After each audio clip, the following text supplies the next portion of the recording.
Mr. Deputy Speaker, sir, I rise to support the demand for grants relating to the Ministry of Labour being headed by a dynamic leader and young minister in a vast country like ours, where we have a very large population. Labor force is a very important ingredient for the development of our nation. This particular human resource has not been utilized to the extent possible. This is indeed regrettable. We should look upon population not only as a liability but in the given circumstances. Our population or the manpower should be utilized to the best possible extent by giving suitable training. I think the Labour Department and the labourers deserve a great deal of respect because whatever we do in this country, the whole process of national reconstruction revolves around the work of the labourers. In our country, unfortunately, the labour force is not well organized. Only a very small percentage of the labour force, about 10%, is in the organized sector, wherever about 90% of the labourers are in the unorganized sector and only 3 crore labourers are in the organized sector.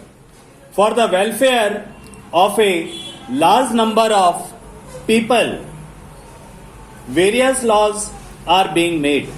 We have been talking about labour legislation for a long time. A lot of legislations have already been made, but we have to consider seriously whether all the legislations have helped the labour class. I am sorry to say that a lot of these laws are just accumulating dust and they have been really useful in many circumstances. Unless the law is practiced in the proper spirit, the workers will not be benefited. This particular aspect has to be taken into account while making the legislation. Now, there has to be a great deal of political will and enthusiasm to see that the labour laws are really implemented and benefit the people. Our dynamic and young minister has recently said in a meeting in Pune that in this session a new legislation is going to be presented. It may not be completed in this session, but certainly it is going to be introduced and it is for the benefit of the organized sector. A new comprehensive and integrated legislation is going to be introduced by our government for the sake of guaranteeing minimum wages and for providing pension for people in the unorganized sector. The condition of the laborers is headed very bad in our country. Look at any factory or any of the big public undertakings. How much care does the employer take for the benefit of the laborers on whose integrity and hard work the whole enterprise of that particular industry is flourishing? You will find that a very industrialist really look into the different welfare aspects of the laborers. Take the example of families and children of the laborers. Do their employers make proper arrangement for their health care and education? Leave aside their cultural upliftment or their cultural life. Such efforts are not made even in the organized sector. What happens in the unorganized sector is anybody's guess. The families of the laborers are not looked after properly, and a great deal needs to be done. And in this regard, voluntary organizations can play some role. A small amount of 3 lakhs of rupees has been provided for the welfare of children and women in the unorganized sector.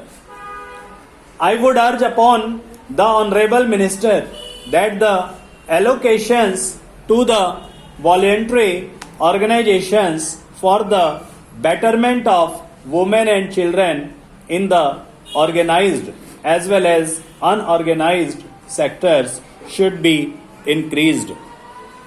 As regards the lockouts, wherever there is a lockout of the industry, the laborers have a great deal of suffering. They do not know what to do. They are just left to their lot. But the employer does not suffer as much. Just look at the employers of different big industries. Their standard of living does not change after locking the industry, but the people in the factories are left on the street. I suggest that whenever the question of lockout in a particular industry comes up, the question should be considered whether the laborers will be able to run a particular industry, and a lot of consideration should be given to this particular aspect, and if possible that particular industry should be kept alive.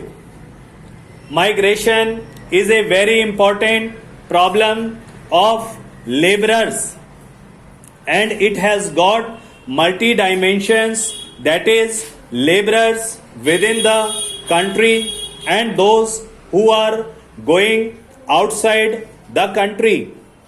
Lot of laborers are exported outside the country and they are facing lot of problems because of the agencies. I would like to mention here one thing, that we have entrusted this work to many of the private agencies, but there is need to consider whether we can have a manpower corporation and assign this work to the corporation. Also, there are problems of interstate migration of the laborers. There is an act, but it is causing difficulties to the laborers who migrate in other states.